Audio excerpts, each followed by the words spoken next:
Good afternoon, everybody, and welcome to our webinar about the recommendations of the Task Force on Climate-Related Disclosures and how these recommendations will shape 2018 CDP disclosures. I'm Rachel. I'm the Director of Marketing Communications at EcoAct Group, and I am delighted that we are joined today by two great speakers. The first is Stuart Lemon. He is the Director of Advisory Services at EcoAct Group company Carbon Clear. He has over 20 years of experience in environmental consultancy, working across a range of disciplines and in partnership with many global companies. He has worked at Carbon Clear for the past 5.5 years, with a focus on setting climate strategy and targets, working with CDP, and on engagement. Our other speaker today is Dr. Tony Rook. He is the Director of Reporting at CDP. Tony has headed up the Reimagining Disclosure Initiative, which has seen the CDP questionnaires for 2018 revised and reworked in light of the recommendations of the TCFD. If you have any questions for either Tony or Stuart during the presentations, please post them in the chat box. We'll have plenty of time to address any questions at the end of the presentations. I will hand now over to Stuart.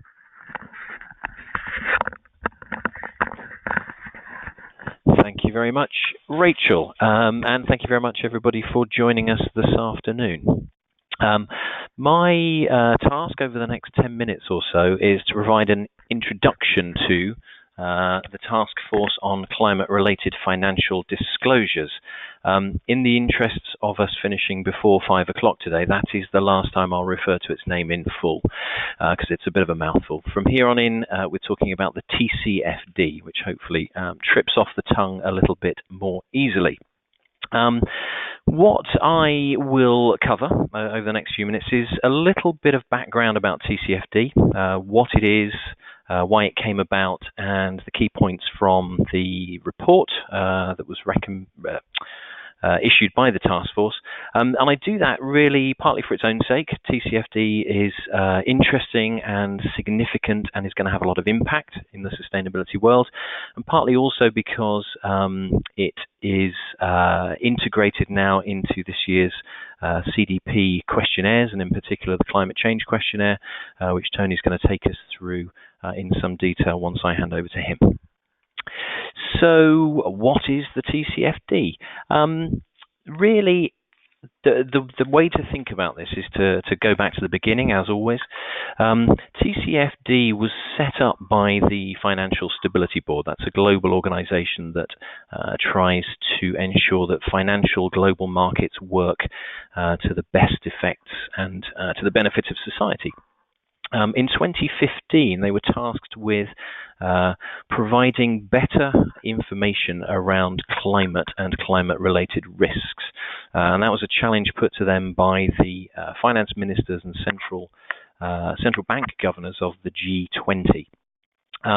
And really to focus on the fact that climate change risks and opportunities are not as clearly and well articulated, particularly in investment circles, as they need to be. One of the sort of oft-touted examples of this, and this is something that Mark Carney referred to in his speech when he launched the TCFD, is the terror of what's over the horizon. And good long-term planning and thinking of what's over the horizon allows organizations to plan accordingly and investors to plan accordingly. If you think about climate change, it has enormous potential to impact society over the coming decades, and therefore we will see enormous change to economic models, etc., etc. One of the examples of this, and one of the areas where you might suggest that the TCFD could have been helpful if it had been in existence earlier on, is the European power sector. If you look at the 12 largest utility companies in Europe, those that are generating electricity effectively for us to consume. In 2015, the top 12 of those organizations wrote down their assets, i.e. reduced their value in the market by 30 billion euros. That added to and has taken the total write-off of the European utility sector since 2010 to over 100 billion euros. And that's just value that has been wiped off those assets, which means that that's value that's been wiped off your and my pension, should you be investing in those organizations. So TCFD is there to increase the amount of action being taken in response to climate-related risks, and is there to promote best practice and get action going out in the real world, as it were. The recommendations are intended for all organisations, both for the financial and the non-financial sectors, but they are aimed particularly at those where annual revenues are large, so over $1 billion, and particularly those organisations that have public debt or equity, i.e. are publicly traded and therefore have investors scrutinising them and buying and selling them on a regular basis. It also provides structure to asset managers, those people who are undertaking those assessments and looking to invest. Since June last year, the final report from the task force was issued in June last year. Since then, there's been a lot of activity. It's only 8 or 9 months since then, but we've seen a huge amount of activity. A number of corporates, around 250 corporates, have signed up to responding in line with TCFD recommendations. A number of countries have adopted and committed to rolling TCFD recommendations into their own reporting frameworks, the UK included, China, interestingly, also included in that. So we're seeing an awful lot of activity out there, and this is going to be stimulating a lot of work in the investment and financial world. So, if we move on a little bit, the key thing really to understand in terms of what we're talking about today is what does that mean for us as sustainability professionals? So I'm going to run through some of the key points of the final report from the TCFD and just try to sort of set the context around that. The key objectives for the report and for the task force were to help identify the information needed by investors. And it does a very good job of setting that out and setting the requirements out for that.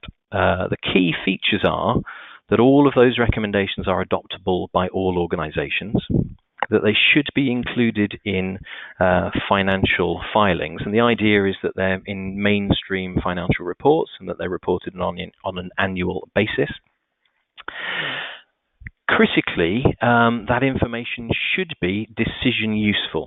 So there should be enough information at a granular enough level and forward-looking enough for investors and other stakeholders to make decisions, investment decisions on the basis of it. And the very strong focus, and the clue is in the title, is around risks and opportunities relating to the transition to the lower carbon economy. And we'll talk a little bit more about risks later on.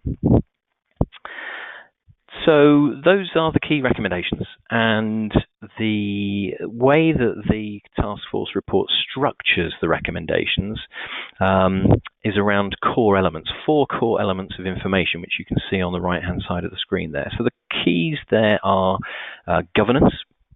That's really about who is responsible for managing these risks and ops in the organization. The strategy, how is the organization managing impacts and planning their strategy accordingly? How is it then taking the outputs of that strategic planning process into a risk management process, actually, tactically doing something about it? And what sort of metrics and targets are being used to manage those risks and to monitor the progress of those risks? As far as the sustainability world is concerned, this is, I think, a fantastic opportunity.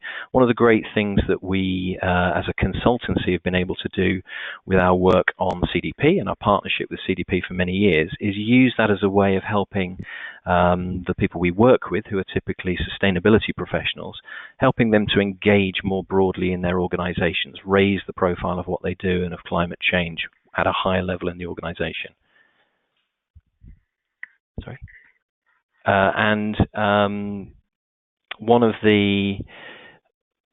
of the issues that this presents is that planning is still seen as a sustainability-only subject. I was talking to one of our clients the other day, sustainability director for a household name European FMCG company, and he was expressing the view that climate change has to some extent slipped off the radar. The organisations have set climate targets, they've got their climate reduction programs in place, particularly in sustainability and energy teams, but it's slipped off the corporate radar, and he sees TCFD as a fantastic opportunity to engage with all of the members of the organisation where this will sit and where it will have an impact, and to really embed climate change understanding and mitigation in the strategy of the organisation. So, if we then go to the next level of detail, within those 4 core elements of information, we can think a little bit more about what is required and what the report requires information to present. Under the governance area, this is really very much about making it clear to the stakeholders that the board is taking oversight of climate-related risks, and making it clear who below the board is responsible for assessing and managing those climate-related risks. It also stipulates and is very clear on getting sure that the board directors are ensuring that the recommendations are applied and reported on. There's a very interesting statistic I heard quoted by PwC, in fact, yesterday, talking about their annual risk survey that they do for CEOs and other board members. CEOs put climate-related risk typically, and have done for a number of years, in the top 3 risks that they see in the longer term for their organizations. If you ask the same question of the risk manager or the risk director for those businesses, it very, very rarely gets into the top 20 risks. So there's quite a disconnect at board level between what is seen as a possible problem in the future and what's being acted on. TCFD allows us to raise the profile and push that really right up the agenda at a board level.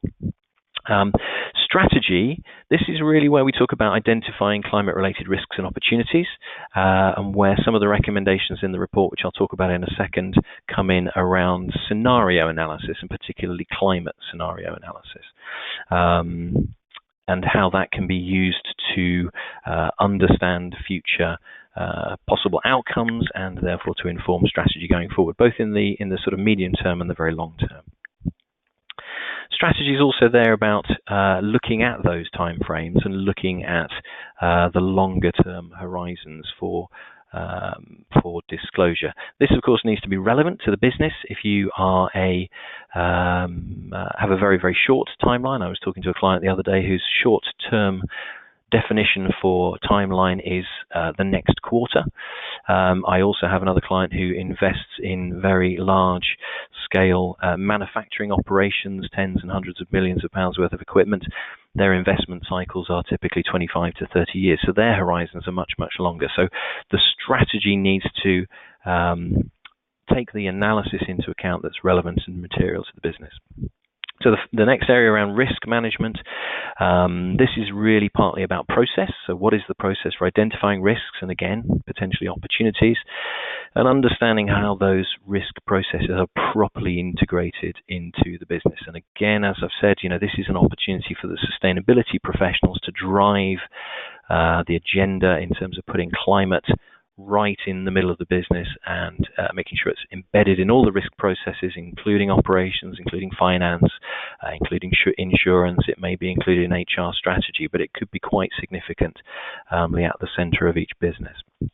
And then thinking about the metrics and the targets. So, once you've understood your strategy, you've set your risks, you've got your mitigation plan, how are you going to monitor and track those? How are you going to drive performance?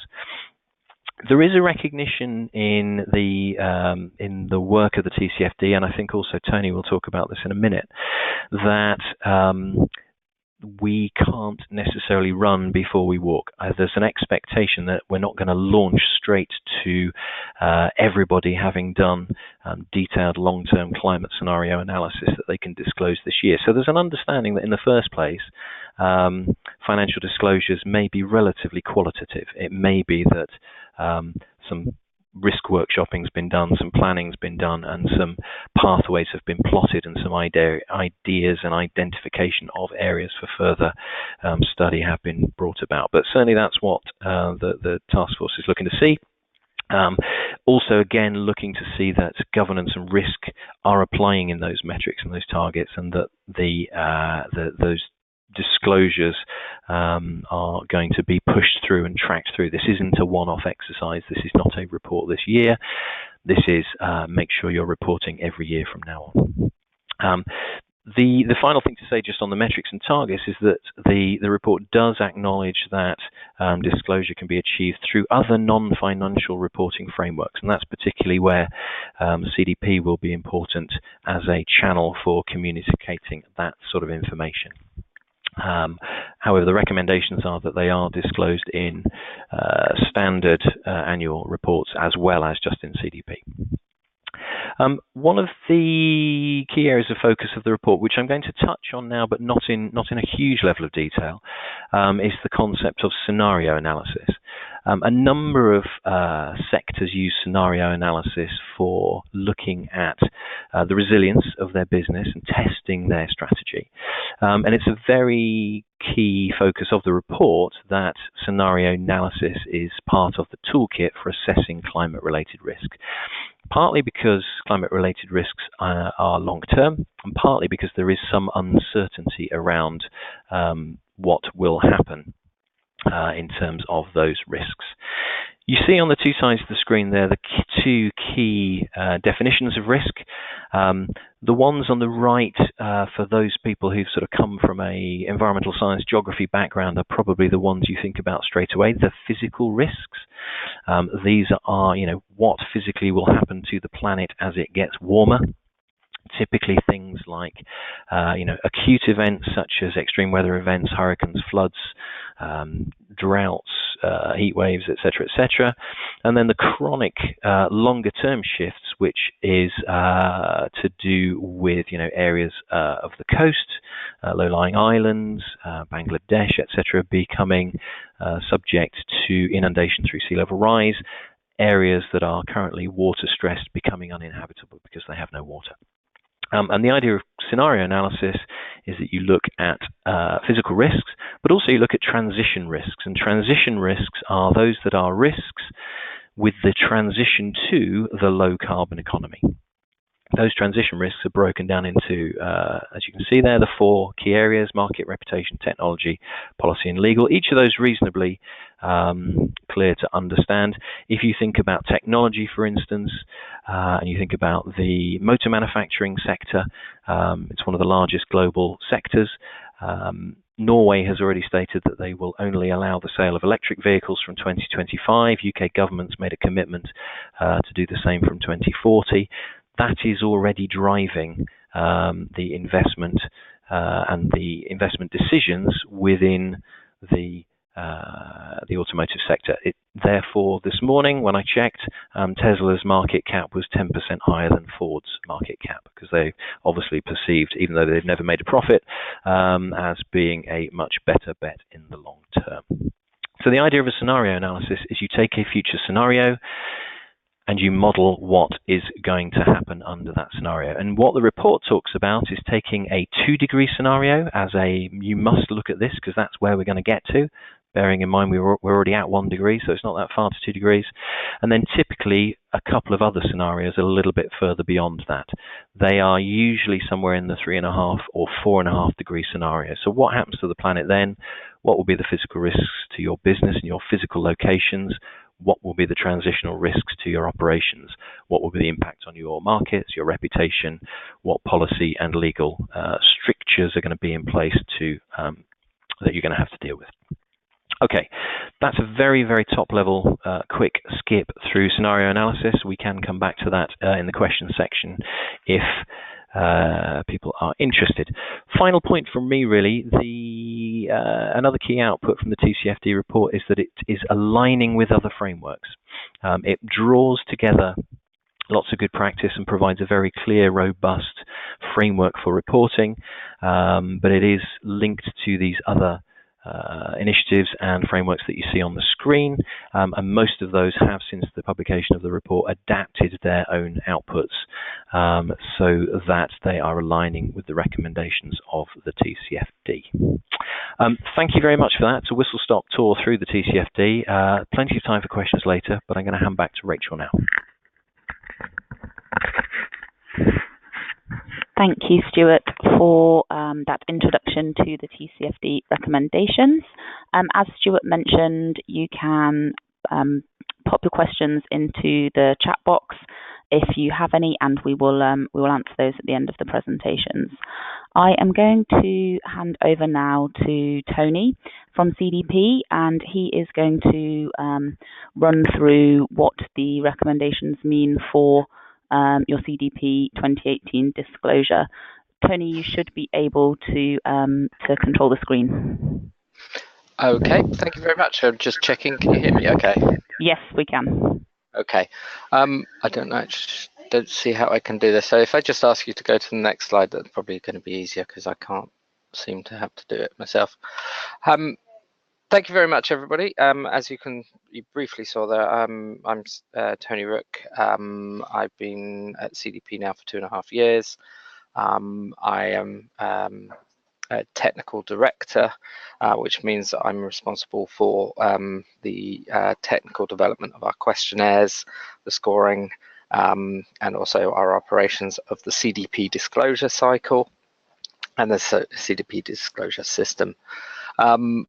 What I'm going to go through today, and it is a high-level overview, is what's happened and what's changing for 2018 in our disclosure questionnaires. I'll also deal with some of the cross-theme developments that we've actually changed, as well as the fact that we've introduced sectors, and then touch upon some changes to the general climate questionnaire and also sector questionnaires, and finish up with some scoring as well. Thank you. The reason that we started on this journey of changing the questionnaires is there's been an increased demand from the market, as well as a twin growing body of scientific evidence ahead of the IPCC latest report release, that action on environmental issues and building a sustainable economy has increased, and the urgency has increased. So given that, we've taken action to make our questionnaires bring more relevant information to bear, as well as more impactful data requests, which in turn help to drive thought processes, business processes as well within organizations. And that's really our intention, to help companies respond to the issues of climate change that it brings to the company, but also to, in a way of showing the pathway of making those companies more resilient to changes in the economy, because business as usual is not going to be the same. Next slide, please. So as you can hear here, and apologies, the text actually came out a lot smaller than was originally intended. We've done 3 key things across our questionnaires, and particularly in the climate change. We've introduced sectors, and in 2018 we've introduced them in 4 non-financial industries, that of agriculture, energy, materials and transport. The second thing we've done, and Simon gave us a very, very good introduction on TCFD.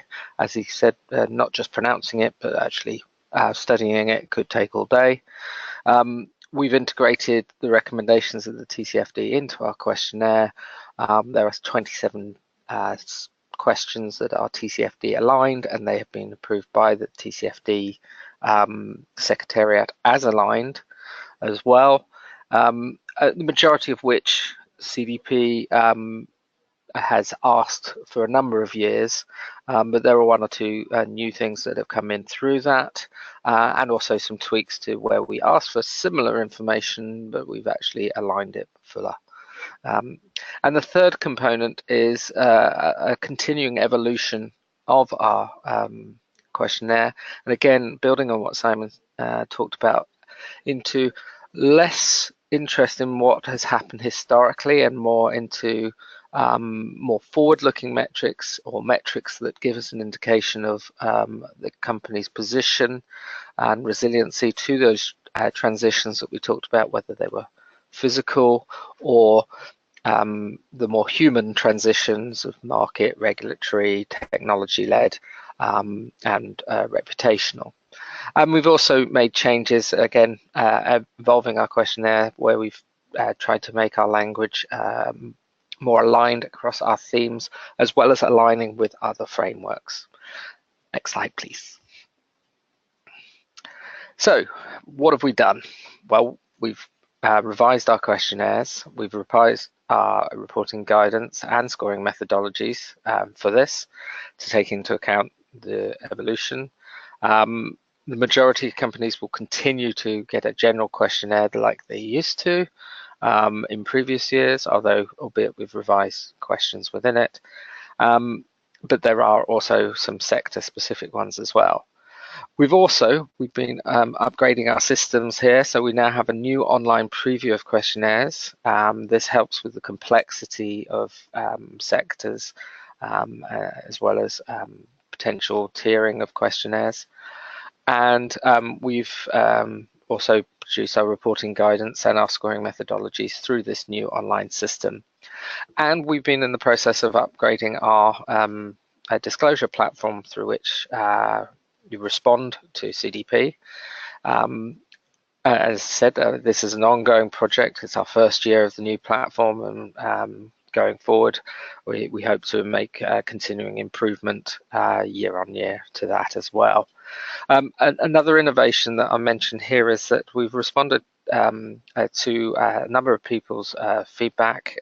We had 500 companies responding to our consultations last year, well, so over 500 companies, and individual responses to our 2 consultations, constituting over 7,000 individual data points of feedback. And one of those was that for smaller companies and first-time responders, could they get the option to ask to respond to a cut-down questionnaire? So we've introduced the concept of a minimum tier questionnaire, very much in parallel to the concept that we had before of an SME questionnaire. Next slide, please. Some of the examples of changes that we've made are that across the themes, we have added in new questions, but we've also removed questions. We've merged and modified questions as well. We've also made our pathways clearer, so that you get better navigation through the questionnaires. As I said, we've instituted more forward-looking data points. Example is scenario analysis is a good one, but we also, for the high impact sectors, we also ask about transition plans and what's gone into those.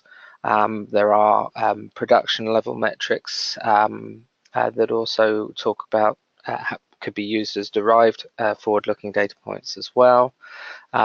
And we also ask for more financial related information. And this is also to try and get that relevancy to our data users. They've asked for more financial related information, but we don't just ask for pure numbers and figures, we do ask for the context of them. And we also, particular where we've asked for financial related information, it is around financial planning, and particularly what aspects of financial planning may be relevant or where climate related issues are relevant. And we continued this greater alignment, not just between our 3 themes, but also with other reporting frameworks. For instance, we've been working very closely with Wrapup, who produced the Dow Jones Sustainability Index, or DJSI, and they've adopted, we've collaborated to make sure that we've have similar climate questions, if not exactly the same. So hopefully you should be able to cut and paste from one to the other. And we've revised some of our questions for suppliers who are responding to CDP through our supply chain program. Next slide, please. As you can see, here are all of the sectors that we produced questionnaires for. There are 13 sectors specific, and these are the high impact sectors within climate change. But in the majority of cases, most companies will be responding to the general questionnaire. And we've also done this for water and forests. Next slide, please. I kind of feel this, I don't need to give you the introduction to TCFD because that's been done before. But what I would like to point out is you can see where we've mapped the recommendations to specific questions. And what we've tried to do by adopting the TCFD recommendations is give you a structure. So you don't have to invent this yourselves.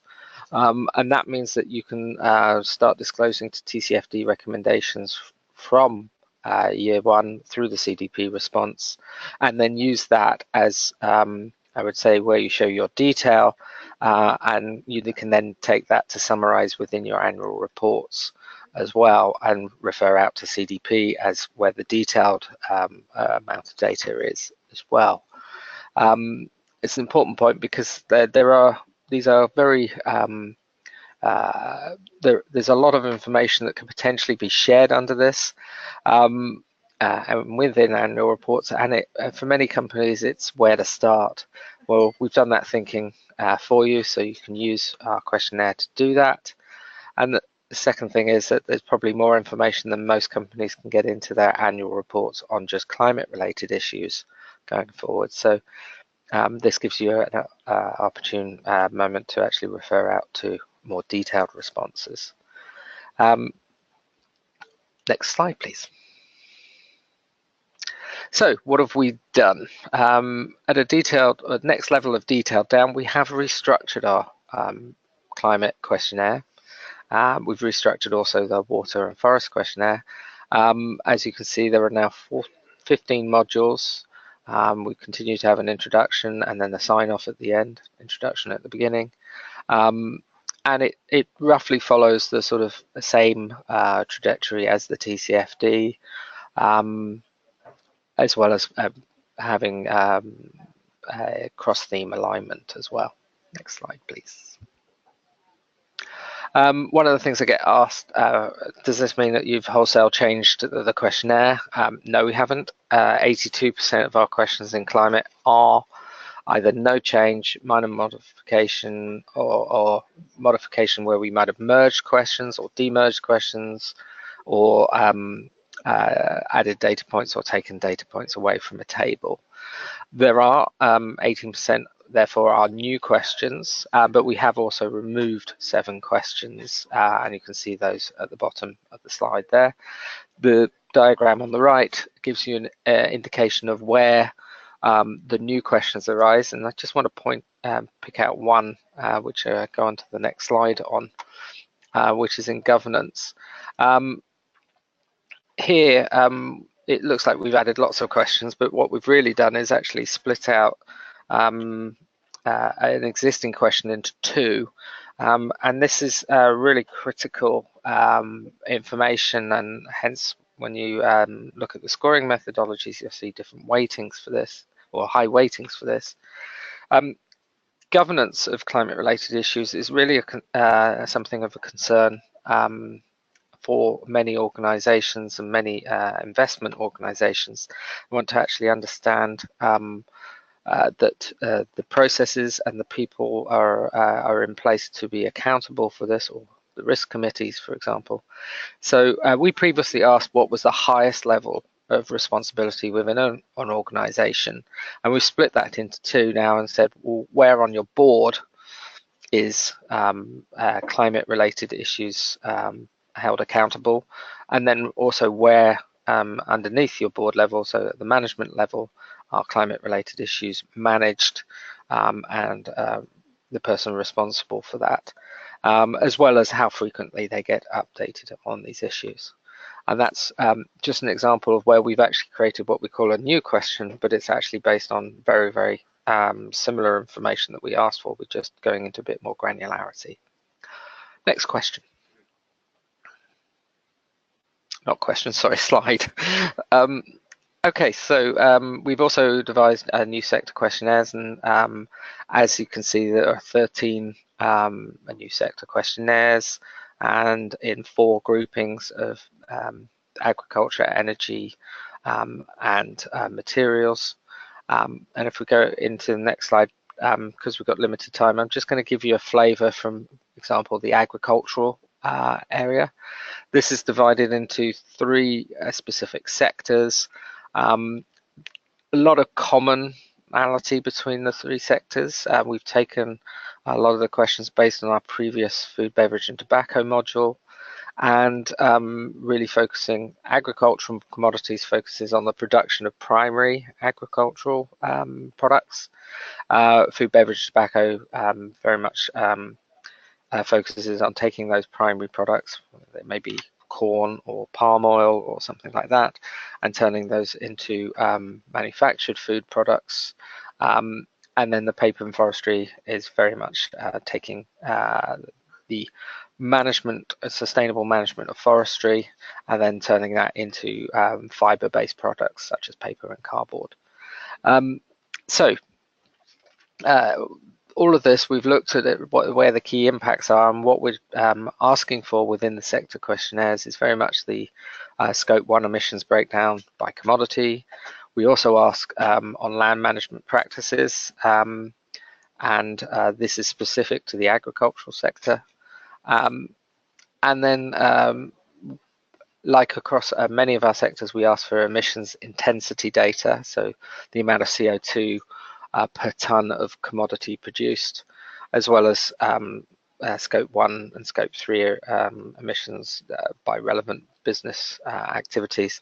I didn't have time to go into every sector, so hopefully that gives you a flavour of where they are. One of the things you'll notice from the modules is that some of the modules in the climate change questionnaire may not actually appear to you if you're answering the general questionnaire, because they are sector specific only, and that includes the land management practices module.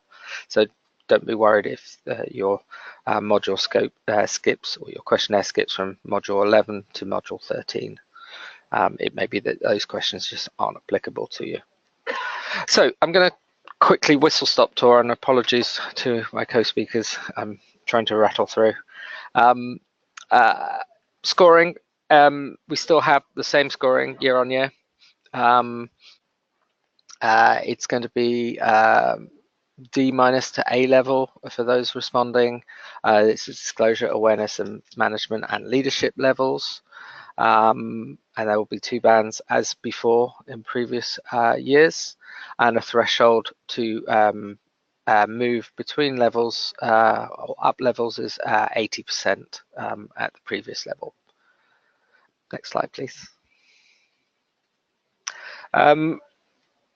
As we've introduced more complication this year, or the fact that we have sectors means that we are slightly more complicated in the way we do things.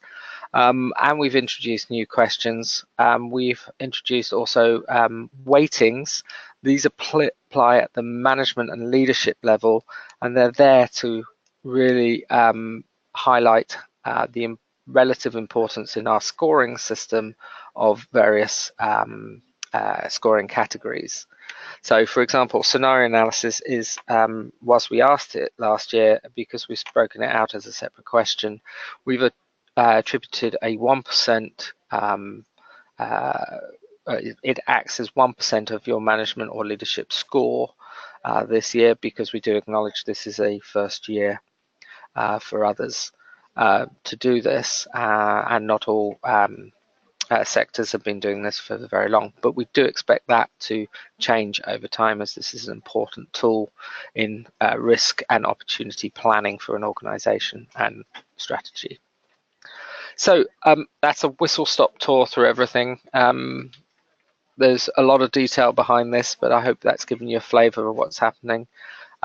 Please feel free to go onto our website. You'll be able to download the guidance, the scoring methodologies there. So I'll hand back to Rachel. Thank you, Tony. I'm just going to hand back to Stuart for a quick wrap up and some final words before we go to questions. We've had a lot of questions, so we're going to try and get through as many as possible. But we will, if we don't manage to get through all of them, we will send some responses around following the webinar. Stuart? Thank you, Rachel.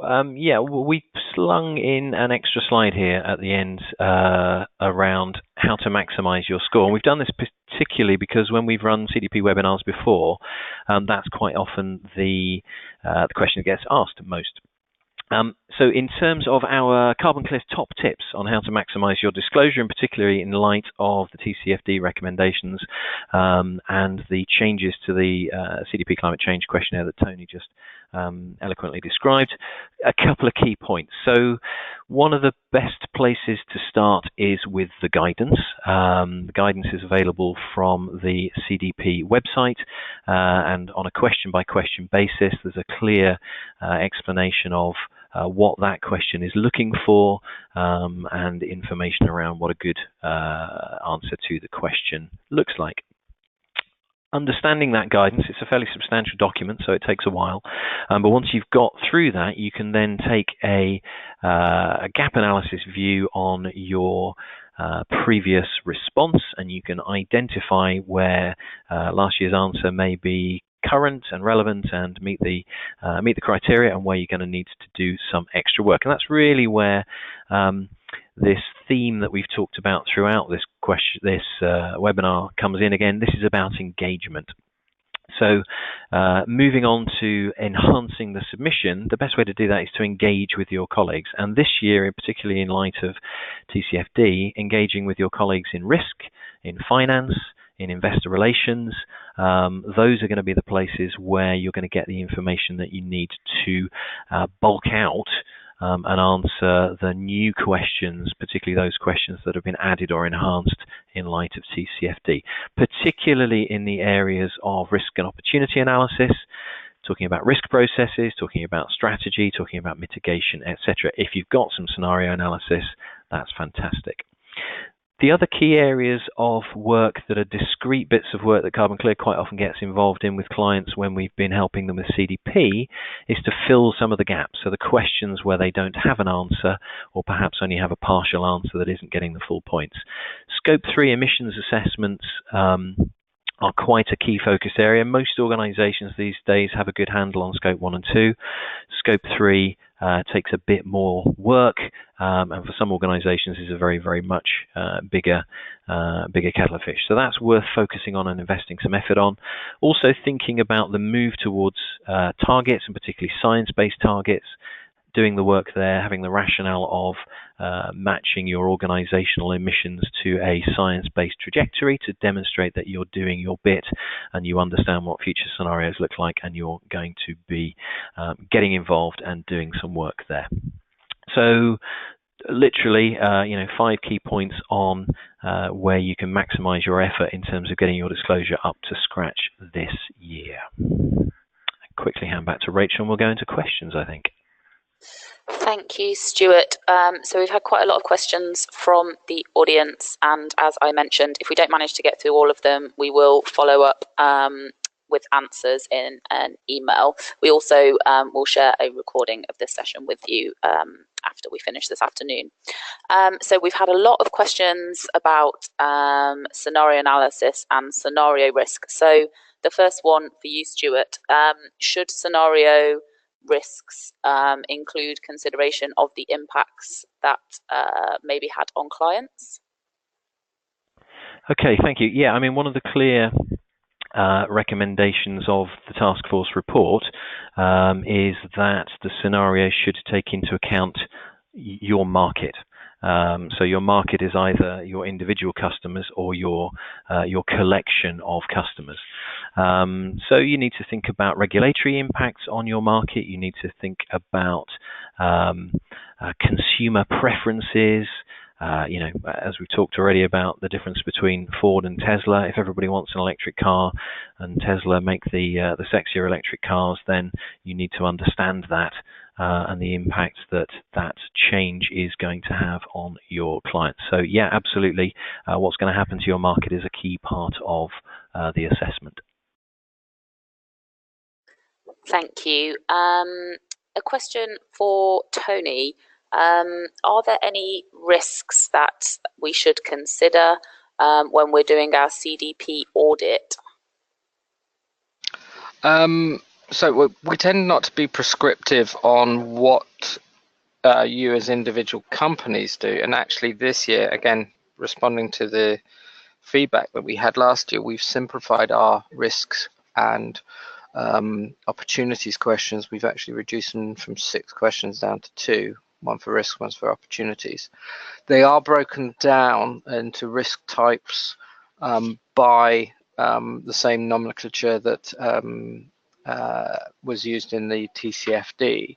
So we do talk about the physical risks, whether they're acute or chronic. We do talk about the transition risks within that, and you can you should label your risks based on those nomenclature.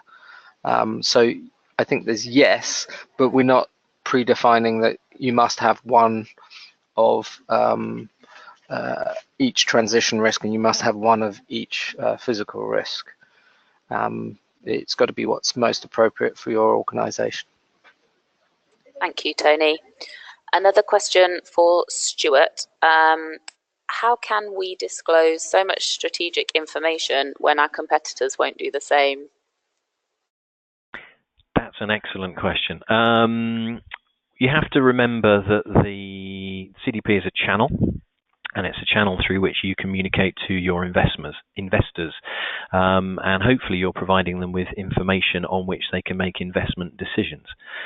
So you do need to be careful because the disclosures are publicly available, and therefore your competitors can see them.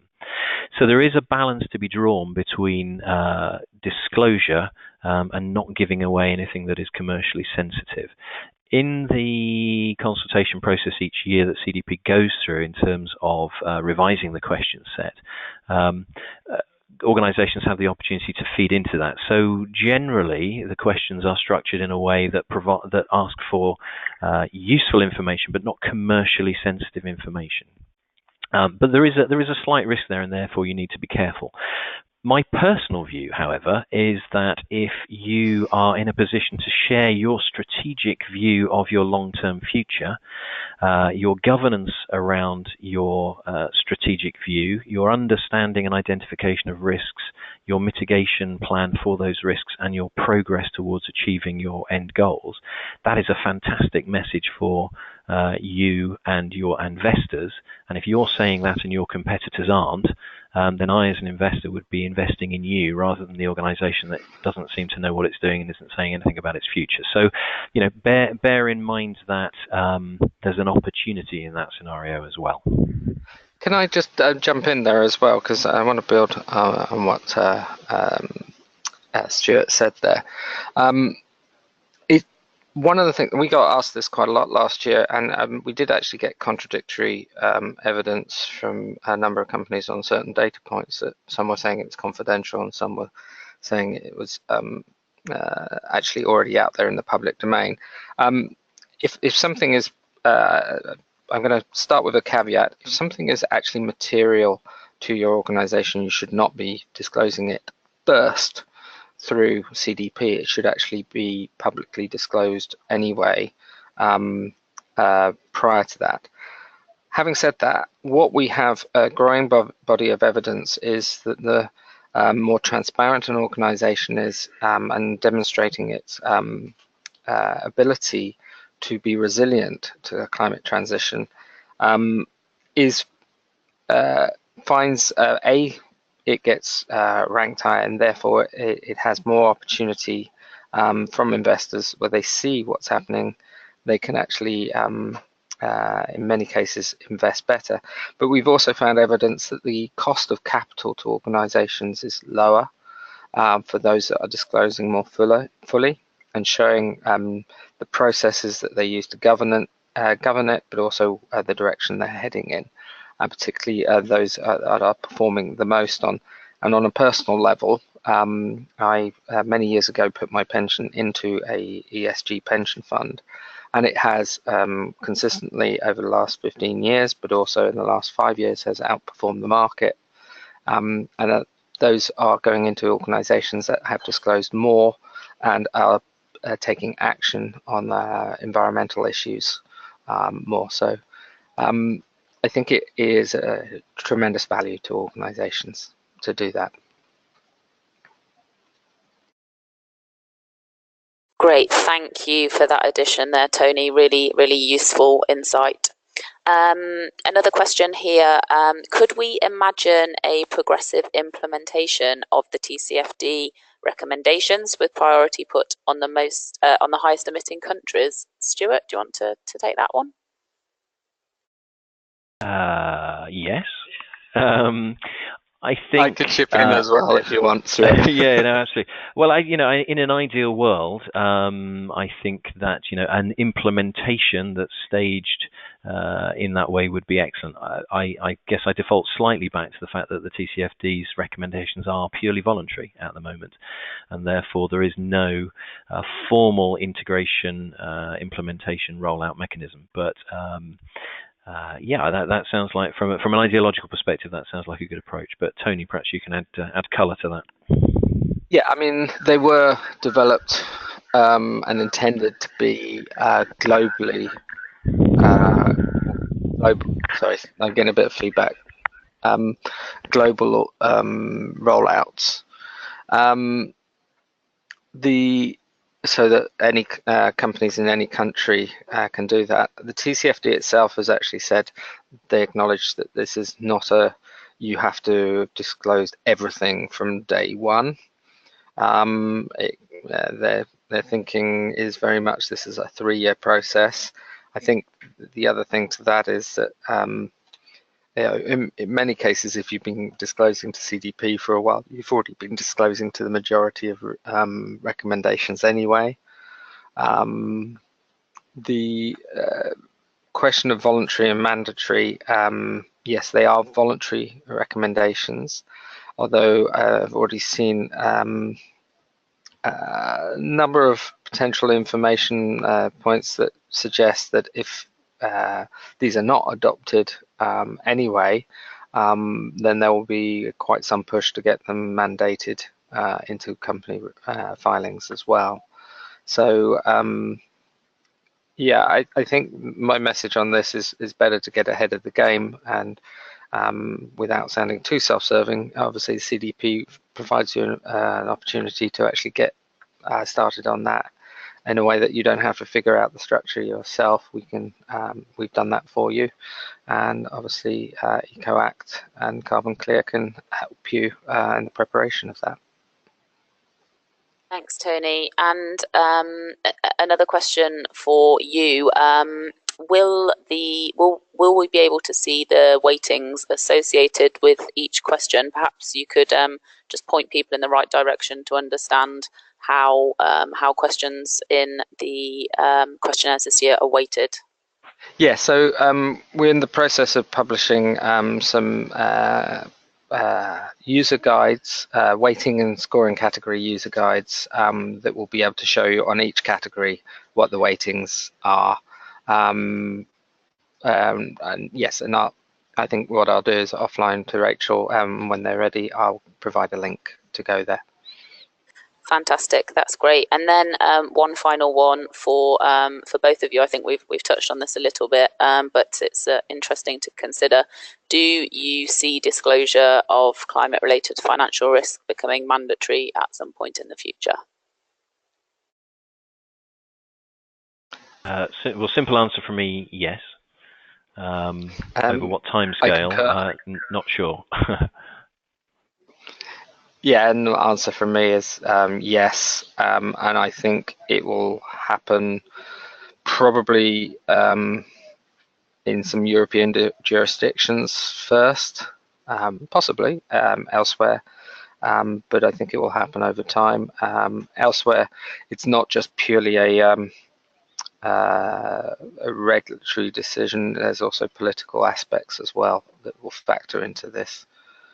So it depends on the politics of the countries involved as well. But I think this will be something that over time, maybe over the next 10 years, will be universally mandatory, and probably in the next 3 years will start appearing in certain jurisdictions.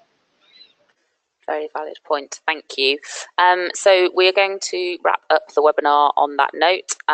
Thank you everybody for joining, and thank you very much to both Stuart and Tony for taking the time out to present today and providing insights into the TCFD recommendations and what that means for CDP.